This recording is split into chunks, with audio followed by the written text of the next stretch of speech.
I'm still going through the Georgia indictment. I don't like to hastily comment on these things without having carefully read the whole thing. But I have read the Jack Smith indictment. This is on the election fraud and January 6th situations. And it looks to me that there are some very clear lines of defense for Trump that undercut the entire basis of the Jack Smith indictment. So let me go through these.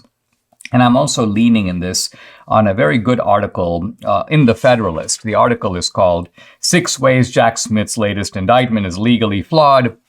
I'm not going to go through all 6, but I want to pick out 3 of them. So the first one is Trump's state of mind. You can't read the indictment without recognizing that it's based on the premise that Trump knew that his claims of election fraud were false. And he also knew that any legal theories that he was putting out to contest the election were bogus. They were not viable, but he put them out anyway. So it's not enough that the claims that that there wasn't any election fraud. There was, but I'm saying it's not enough for Jack Smith to show that there was an election fraud. It's not enough to show that Trump might have known that his claims were false. It's not enough to show that he should have known that his claims were false. They have to show that he did know. And how do you show that someone did know? Well, you have to basically enter their mind. You have to show that even though Trump said X, he knew Y. Now, the way that the indictment tries to show that he knew Y is that they say, well, someone told him Y, or another guy said Y. But of course, the problem with that is that that guy may have said Y, but another guy said X, and a third guy said Z. So just because someone told him this, it doesn't follow that he knew anything at all. He didn't believe that guy. You think that Trump is going to attach a lot of importance to what some, for example, official who worked for Brad Raffensperger thinks? Trump probably thinks that that guy's part of Governor Kemp's ring, and Governor Kemp in Georgia has been antagonistic to Trump from the beginning. So that's the first problem, Trump's state of mind. Here's the second problem. There's a lot of criminalizing of political speech. Now, this appears to be common to the Georgia indictment and the Jack Smith indictment. Is it, in fact, illegal to publicly challenge a certified federal election? Of course not. Jack Smith seems to think that it is. And so then the question becomes, well, if it is, at what point do election challenges become illegal?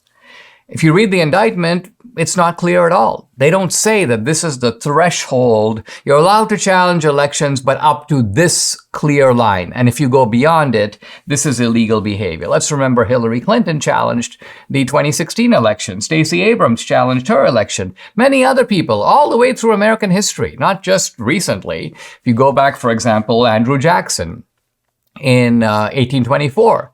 Said that the 1824 election was stolen because a kind of cabal of backdoor smoky room guys got together and handed the election to, what was it? I guess John Quincy Adams. So the habit of questioning elections is quite old in American history. It's normally been considered something that you are totally allowed to do, whether or not you're successful in doing it. And so now suddenly that has become criminalized.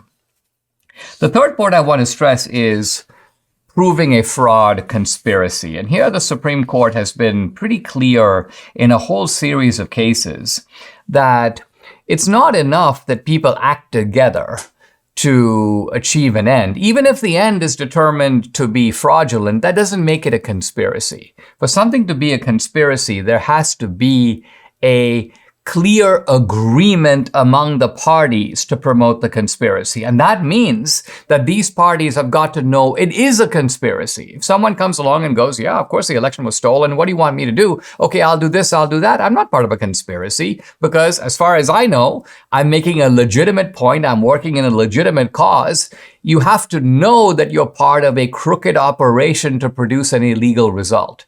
So these Think, for example, of the mafia. A guy who joins the mafia knows it's a criminal operation. What do? They sell illegal stuff. They engage in extortion, fraud, intimidation, murder. So if I'm part of that operation, then you can show I'm part of a conspiracy. Yeah, I met with this guy. I agreed to be the getaway driver and so on. But I know that I'm part of this illegal operation. I've consented. I've agreed as part of the agreement that we're all going to rob this bank or all going to take over Canal Street.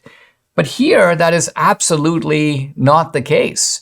The Trump people are fighting for a result that they believe to be completely just. Trump, of all people, believes that I won decisively. In fact, I think Trump believes he won all the contested states. And by the way, we support him in that conclusion in 2000 Mules.